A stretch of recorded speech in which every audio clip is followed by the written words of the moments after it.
근간에 설교를 하면서 제가 생각했던 것과 말이 다르게 나간 내용들이 더 있었던 것 같습니다. 나이가 들면서 연식이 높아지니까 생각하는 거하고 말하는 거하고 자꾸만 틀려지는 것 같아요. 그래서 제가 좀 틀리게 나가면 목사님이 연식이 자꾸 높아지는구나, 그렇게 이해를 하시면 되겠습니다. 오늘은 성경 구절을 좀 여러 군데를 찾게 될 것인데 힘드시더라도 성경 구절을 찾아서 함께 보시면 좋겠습니다. 창세기 서두에 나오는 가인과 아벨에 대해서 많이 들으셨고 아실 겁니다. 가인은 인류 최초의 살인자죠. 그리고 하나님의 언약을 받지 못한 불행한 사람이다 라고 할 수 있겠습니다. 가인에 대한 얘기는 우리뿐만 아니라 세상의 불신자도 잘 알죠. 그래서 가인 그러면 다들 부정적으로 생각합니다. 그 가인, 부정적인 삶의 대명사라고 할 수 있는데 그 가인의 후손들은 어떨까? 그 가인의 가족들의 삶은 어떨까라고 하는 것을 한번 생각해 보기를 원합니다. 자, 창세기 한번 보시겠습니다.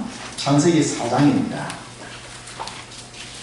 가인은 살인자가 되고 난 후에 하나님의 징벌을 받고 추방을 당하게 되죠.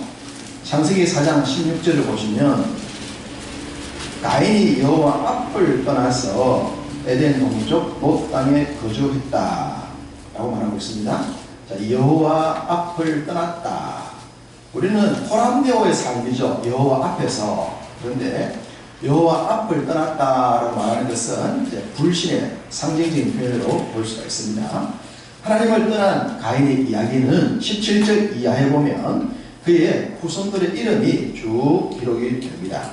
그러다가 23절과 24절입니다. 여기 보면 라멕이라는 사람이 등장해요. 23절과 24절을 함께 읽습니다. 라멕이 아내에게 이르되 아라와 실라여 내 목소리를 들으라. 라멕의 아내들이여 내 말을 들으라. 나의 상처로 말미암아 내가 사람을 죽였고 나의 상함으로 말미암아 소년을 죽였다. 가인을 위하여는 벌이 700인데 라멕을 위하여는 벌이 77배이로다. 자, 가인이 살인자가 되어서 하나님의 징벌을 받습니다. 그리고 하나님을 떠나갑니다. 그럴 때 가인이 사람들이 나를 죽이면 어떡합니까? 라고 두려워하니 사람들이 너를 죽이지 않을 거야. 너를 죽이는 자가 있으면 벌을 7배나 받게 돼 라고 말씀을 하셨거든요. 이것을 이어받았던 라멕이 동일하게 살인자가 되어서 사람들이 만약에 나를 죽이면 벌이 몇 배가 된다? 77배가 될 것이다 라고 말하면서 아주 흉악한 살인자의 모습을 보여주고 있습니다. 얼마나 악합니까? 가인의 혈통을 그대로 이어받았다라고 할 수 있겠죠. 이렇게 혈통적으로 가인의 가족들의 얘기는, 후손들의 얘기는 우리들에게 별로 영향가가 없어 보여요. 우리가 아벨이 죽고 난 뒤에 셋으로 이어지는 그런 언약의 자손들의 얘기들은 관심이 있지만 가인의 후손들에 대한 얘기는 별 관심도 받지 않고 그리고 또 영향가도 별로 없을 것이라 그렇게 생각합니다. 그런데 그 가인의 혈통 중에서 정말 유심히 좀 살펴보아야 될 특별한 한 족속이 있는데 오늘 설교 제목에 나와 있는 겐 족속입니다. 이 겐이라는 단어는 가인이라는 언어에서 왔어요. 그러니까 가인의 혈통의 대표적인 가문 중에 한 가문이 겐 족속이다 라고 보시면 됩니다. 이 겐 족속, 가인의 혈통입니다. 영향가 별로 없어 보일 만한 문중입니다. 그런데 오늘 우리가 읽었던 이 사무엘상 15장에서 사울 왕도 겐 족속을 보호를 하고 있어요. 자, 사울 왕이 어떤 사람인가 하는 거 잘 알죠. 사무엘상 15장에 나오는 내용도 하나님의 말씀을 불순종하는 내용이거든요. 그랬던 사울인데 이 사울조차도 겐 족속을 지키려고 그랬어요. 왜 겐 족속이 그렇게 사울 왕조차도 지켜주려고 했던 그런 족속이 되었을까? 그들의 흔적이 어떤 했길래 그런가라고 하는 것을 말씀을 드리겠습니다.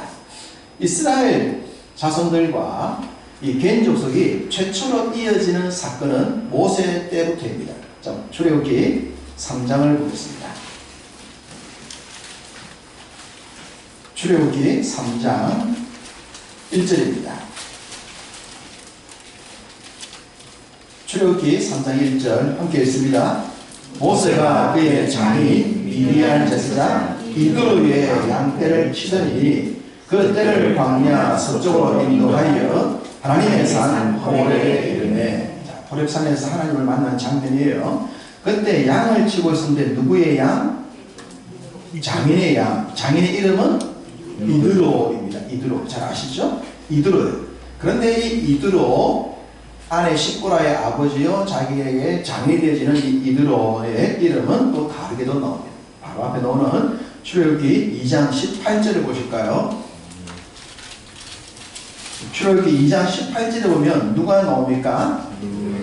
르우엘이에요. 르우엘. 자, 모세 장인 이름은 르우엘과 이드로가 함께 나옵니다. 그래서 정리를 해보니까 원래 이름은 르우엘이고 이드로는 사제의 직분 내지는 어떤 그 직급에 의해서 붙여진 이름이 이드로일 것이다 라고 그렇게 보여집니다. 성경을 읽어보면 르우엘도 나오고 이드로도 나오는데 다 모세의 장인의 이름이다라고 하는 것을 여러분 기억하시면 좋겠습니다.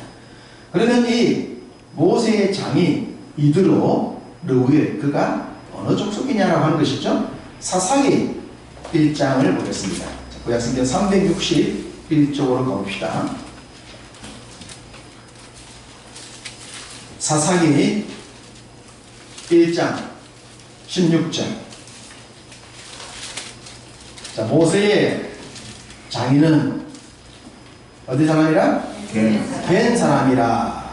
겐 사람, 겐 족속이다. 자, 모세의 장인은 겐 족속입니다. 그러니까 당연히 십보라도 겐 혈통이겠죠. 모세와 연결되진 이스라엘과 겐 족속에 연결된 이야기는 이렇게 본격화됩니다.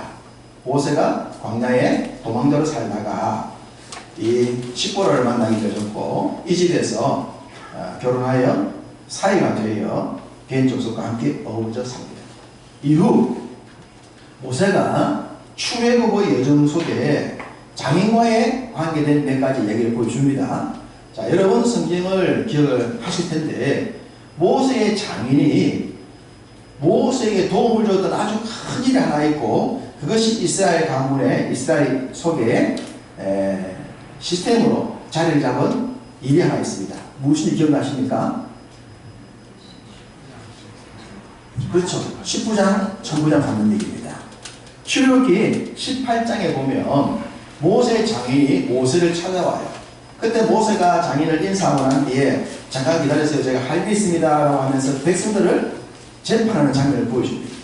재판할 때 보니까 백성들이 아침부터 늦은 시간까지 계속 기다리고 모세 혼자서 백성들을 다 재판하니까 너무나 힘든 거예요. 그때 이드로가 뭐라고 말합니까? 이제 사회니까 자네 그렇게 하면 안 되네. 자네가 그렇게 하면 자네도 지치고 백성들도 지치지 않나.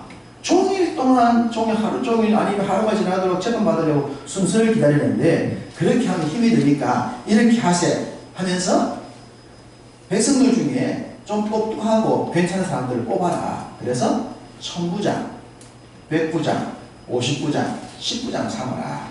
그렇게 해서 작은 일은 10부장이 하고 좀 더 큰 일은 100부장이 하고 더 큰 일은 1000부장 하고 그것도 안 되면 자네가 하면 되지 않냐라고 조언을 해줍니다. 모세가 그 말을 듣고 보니까 맞거든요.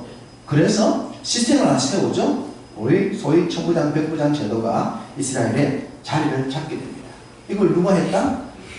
모세의 장인입니다. 자, 모세의 장인 이드로가 조언을 해서 만들어진 제도입니다. 우리 예수님께서 이런 말씀 하지 않았습니까? 이 세상에는 세상의 불신자들이 빛들의 자녀보다 더 지혜롭다. 때로는 세상을 살아갈 때 불신자들이 믿는 사람들보다 더 지혜로울 때가 있거든요. 다 그런 건 아니지만 그 정도로 세상 사람도 지혜롭다고 말하는 거예요.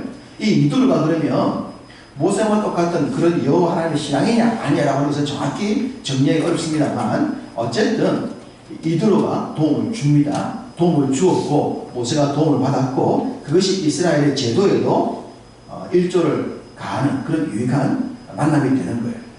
또 하나의 사건을 보십시다. 민수기 10장입니다.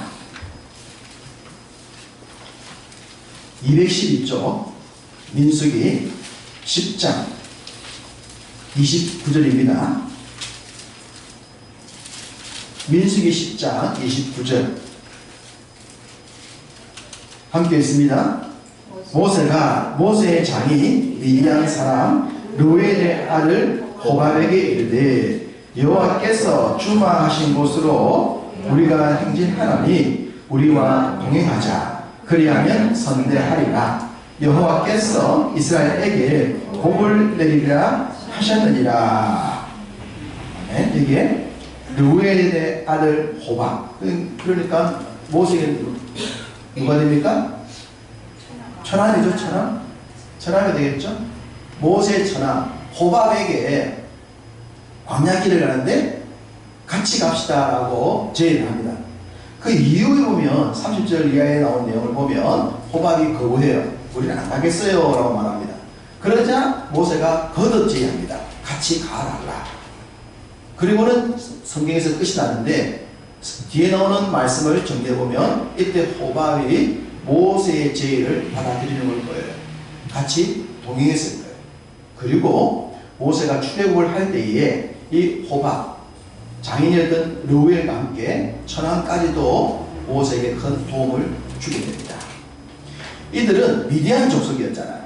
소위 베두인들, 장막을 치고 사는 사람들이었어요. 그러니까 이 사람들이 광야길을 뻔히 알고 있는 겁니다. 우리는 광야에 가면 길을 잃지만 이 사람들은 광야에서 살기 때문에 광야길을 너무 잘 알아요. 이스라엘 백성들이 출애굽을 해서 약속의 땅에 갈 때에 하나님이 구름 기둥과 불 기둥을 인도하시는 사실이지만 결국은 또 사람이 그 길을 이끌어가지 않습니까? 하나님이 사람을 통해 일하시잖아요. 이 광야의 여러 가지 일을 갈 때에 모세에게 도움을 줬던 귀한 지파가 이 겐 족속이다 라고 보시면 됩니다. 장인과 천왕까지도 도움을 주었다라고 말하는 겁니다.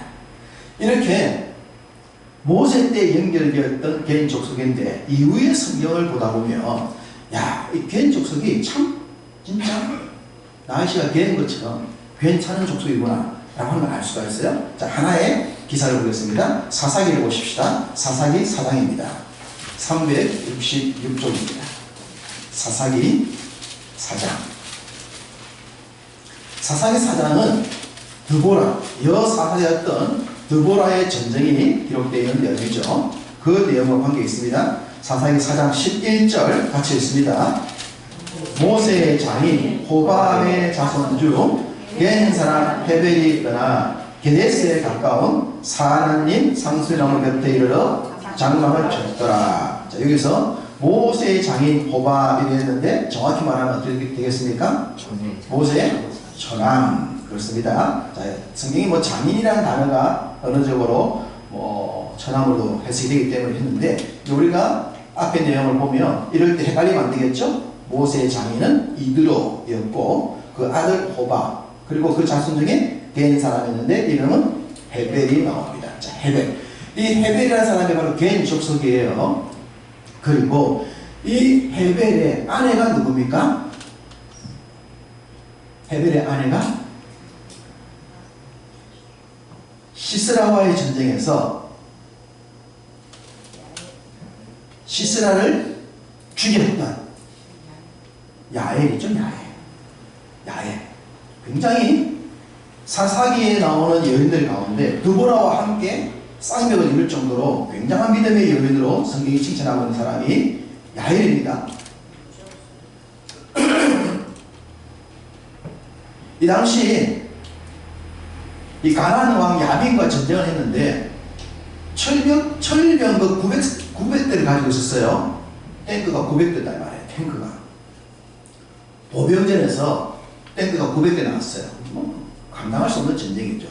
이 엄청난 전쟁에 여사사 드보라가 이 일을 주도했고 전쟁을 끝맺을 때 누가 끝을 맺느냐? 야엘이 끝을 맺습니다. 이 야엘이 장막 말뚝을 가지고 시스라를 집에 들어와서 죽여버리지 않습니까? 이건 드보라의 전쟁을 시작을 여자가 해서 끝을 여자가 냈다라고 하는 그런 기사를 보여주고 있는 내용이거든요.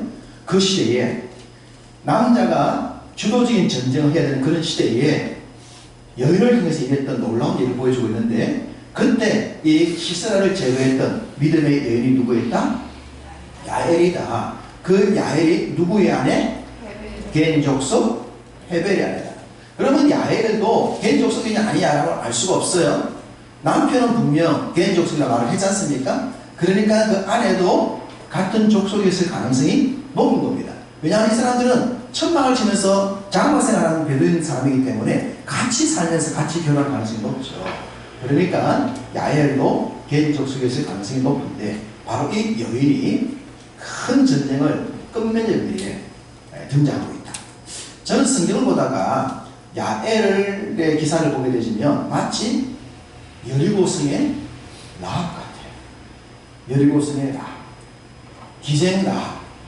그렇지만 그 여리고성을 정복하는 데 있어서 결정적인 공헌을 하게 되는 그 여인처럼 이 드보라의 전쟁에서 아주 큰 공헌을 하게 되지는 장막을 생활하는 이름도 알려지지 않을 그 여인. 정말 이 야엘이라는 여인은 이름이 알려질 가능성이 없는 여인이죠. 그런데도 불구하고 성경은 이 여인의 기사를 귀하게 기록하고 있어요. 그것도 가인의 혈통인 겐 족속에 이름도 알려지지 않은 그 가문의 혈통에서 이런 믿음의 여인이 나왔다라고 하는 것은 우리에게 큰 도전을 줍니다. 자, 또 한 사람에 대한 얘기를 말씀드리겠습니다. 예레미야서를 읽다 보면 예레미야서에 특별한 가문이 하나 등장합니다. 예레미야서 35장에 나오는 내용입니다. 잘 아시듯이 예레미야가 눈물의 선지자이지 않습니까? 이스라엘 백성들에게 회개를 아무리 선포해도 듣지 않아서 너희들은 그냥 망할 거야. 너희들은 무조건 망해. 이제 돌이킬 수가 없어. 라고 예언을 한 내용이 예레미야서이죠. 그렇게 말씀을 전할 때에 하나님께서 예레미야를 통해서 한 가문을 만나게 만듭니다. 그 한 가문에 대한 이야기가 온전히 들어있는 것이 예레미야서 35장이에요. 그 35장에 어느 가문이 나옵니까? 레갑의 가문이 나옵니다. 레갑의 가문. 이 레갑의 가문이 어떤 얘기냐 그러면, 레갑의 선조였던 요나답이 그 자손들에게 어떤 이유를 하냐 그러면, 너희들은 포도주도 마시지 말고 포도원도 짓지 말고 장막에도 집을 짓도 말고 그냥 장막에 살아라, 이렇게 얘기해요. 자, 우리로 말한다 그러면, 야, 너희들 집을 사서 아파트든 주택이든 집을 사서 그 집에서 살아라 해야 되는데, 야, 너 집 사지 말고 그냥 전세로 살아, 이 말인 거예요. 전세를 살면서 그냥 나그네처럼 살아. 그런 유언을 한 거예요, 후손들에게. 그러면 그런 유언을 한 이유도 있겠지만, 어쨌든 자녀들 입장에서 생각해 봅시다. 선조가, 야, 너희들 집 사지 마. 그냥 전세나 갈세로 살아. 주인이 집 나가라면 또 나갔다가 또 다른 데 살고 그렇게 살아 라고 한다면, 그런 얘기를 후손들이 이어받기가 쉽겠습니까? 어렵겠습니까? 세상이 바뀌면 어렵지 않습니까? 이런 선조들의 유언은 정말 고리타분해 볼까? 도대체 우리 할아버지는 왜 이런 유언을 하셨을까? 우리도 정착하게 살고 포도원 가꾸고 양도 옆에서 우리를 만들어서 살면 안 돌아다녀도 되니까 얼마나 좋아요. 정착생활을 해야지.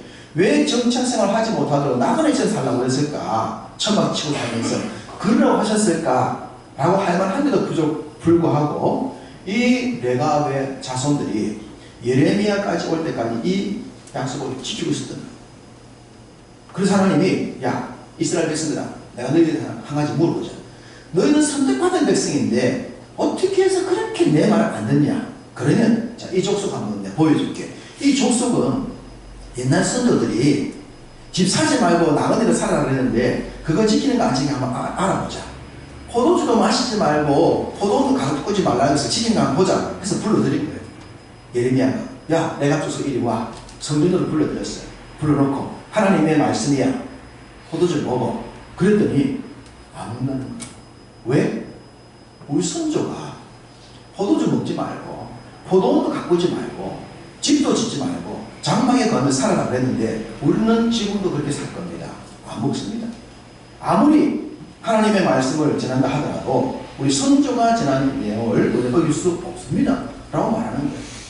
그러면서 예레미야는 봐라, 너희들은 선택받은 백성에도 불구하고 하나님의 말씀 믿을 생각도 안 하는데 얘들은 선조의 얘기를 이렇게 지키고 있지 않냐. 도대체 선조의 얘기를 이렇게 지킨다면 너희들 하나님의 말씀 어떻게 지켜야 되겠느냐.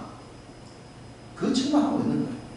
얼마나 하나님이 이스라엘 백성들이 하나님의 말씀을 안 듣고 거부했으면 레합 족속을 불러가지고 선조들의 얘기, 포도주까지 얘기를 꺼냈겠습니까? 기가 찬 거죠. 얼마나 말을 안 들으면, 얼마나 하나님의 말씀을 안 들으면 이 족속을 데려와서 이 일까지 했겠냐 이 말이에요. 바로 이 레합 족속. 예레미야서에 우뚝 솟아있는 정말 믿음의 멋진 가문. 이 가문의 혈통이 어디인가? 이것도 성경이 말씀해 줍니다. 자, 역대상을 보실까요?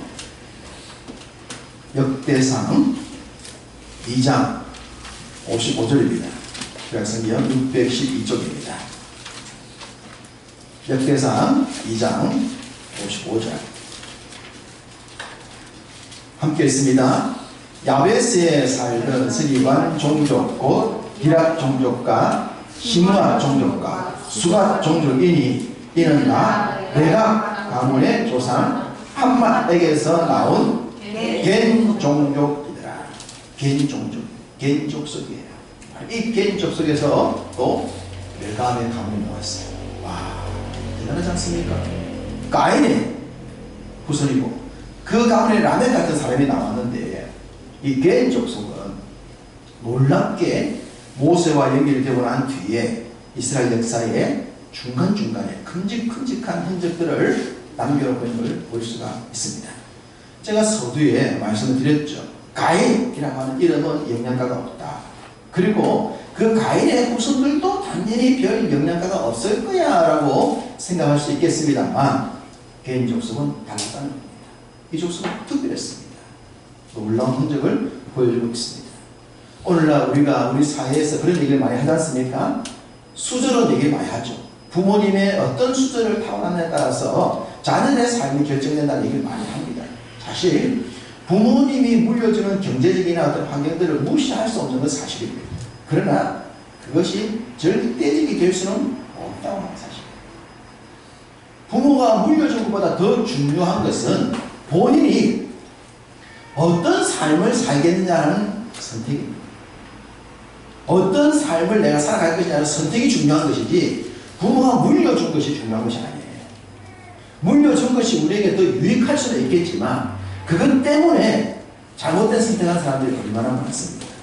비록 부모에게로부터 물려받은 것이 아무것도 없다 하더라도 좋지 못한 썬뿌리를 물려받았다 하더라도 본인이 그 썬뿌리를 캐내고 내 가문을 바꾸고 내 삶을 바꾸고 미래를 바꾸겠다는 새로운 결단과 결심을 하는 자의 삶은 달라진다는 겁니다. 그게 성경의 얘기고 이 가인의 족속에 내려온 겐 족속의 얘기를 하는 거예요. 선택이 중요하고 우리의 삶의 방향이 중요한 것입니다. 자, 그 얘기가 오늘 보면 이제 사울왕까지 왔어요. 자, 사울왕 얘기를 보겠습니다. 사무엘상 15장 얘기입니다. 사무엘상 15장에 보면 하나님께서 이제 사울에게 왕이 되게 하셨는데 사울이 바로 앞에 나오는 14장부터 하나님을 실망시켜주기 시작해요. 하나님이 막 속상하시는 거예요. 그러면서 이 15장 아말렉과의 전쟁에서 다시 한번 얘기합니다. 자, 아말렉과 전쟁한다. 너희가 이번 전쟁에서는 반드시 기억해라. 아무것도 남기지 마라.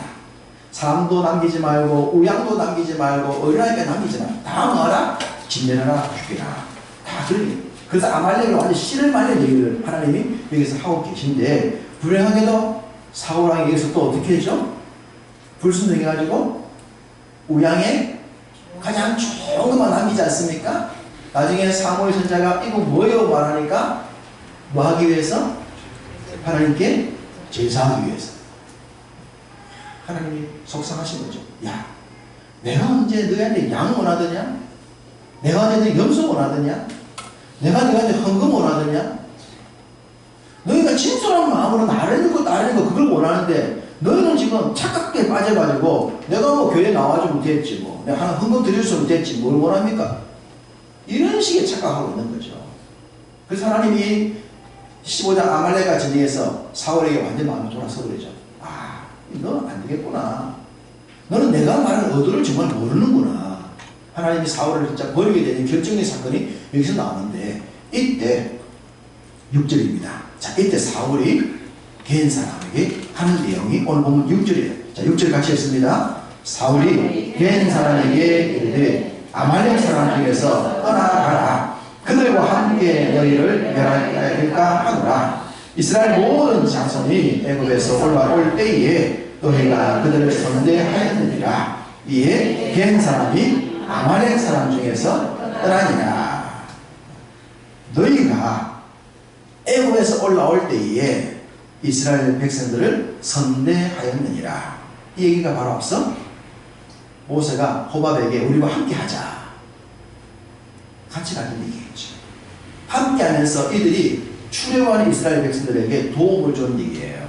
그러니까 사울 왕도 하나님 말씀을 잘 지키지 않은 사울 왕도 누구는 보호했다? 개인 족속은 보호했다. 당시 개인 족속이 아말렉과 함께 살았던 것 같습니다.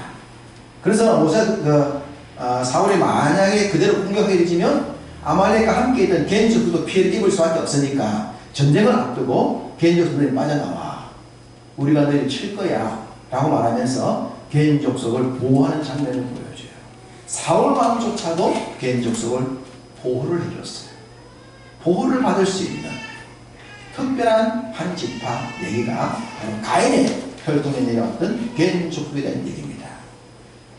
혈통적으로 보면 칭찬을 들을 수가 없고 가문의 흐름으로 보면 선한 일을 할 수가 없는 것처럼 보이지만 이 개인 족속은 달랐다고 하는 거예요. 그들은 바른 길을 선택했고 하나님과 함께했고 하나님의 백성들과 함께했습니다. 타고난 수저는 형편이 없었는지 몰라도 이후에 그들의 삶은 선한 선택을 했고 이후 그들의 후손들도 계속 이어져 가면서 아름다운 선택의 삶을 살게 됩니다.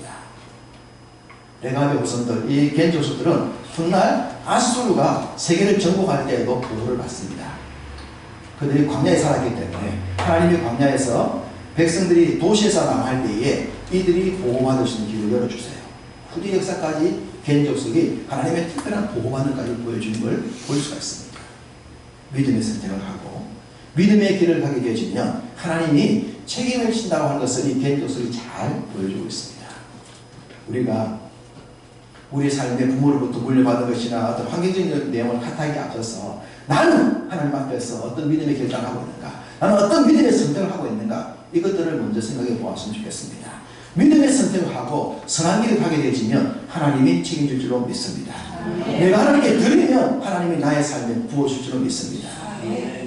믿음의 틀을 만들고 믿음의 그릇을 만들고 하나님이 부어주실 것을 생각하면서 확실한 믿음의 그릇을 만들어 놓으면 주님이 채워주지 않겠습니까? 기름을 붓기 위해서 그릇을 빌리라고 말씀하신 것처럼 우리가 믿음의 그릇을 확실하게 준비하게 되어지면, 그리고 그 믿음의 그릇을 긋게 되어지면 그 모든 그릇에 하나님의 은혜가 채워질 줄로 믿습니다. 혈통적인 문제, 환경적인 문제 다 날려버리고 믿음의 결단과 믿음의 결심을 통해서 하나님의 복의 주인공 다 되시는 여러분 되시기를 주님의 이름으로 축복합니다. 아멘.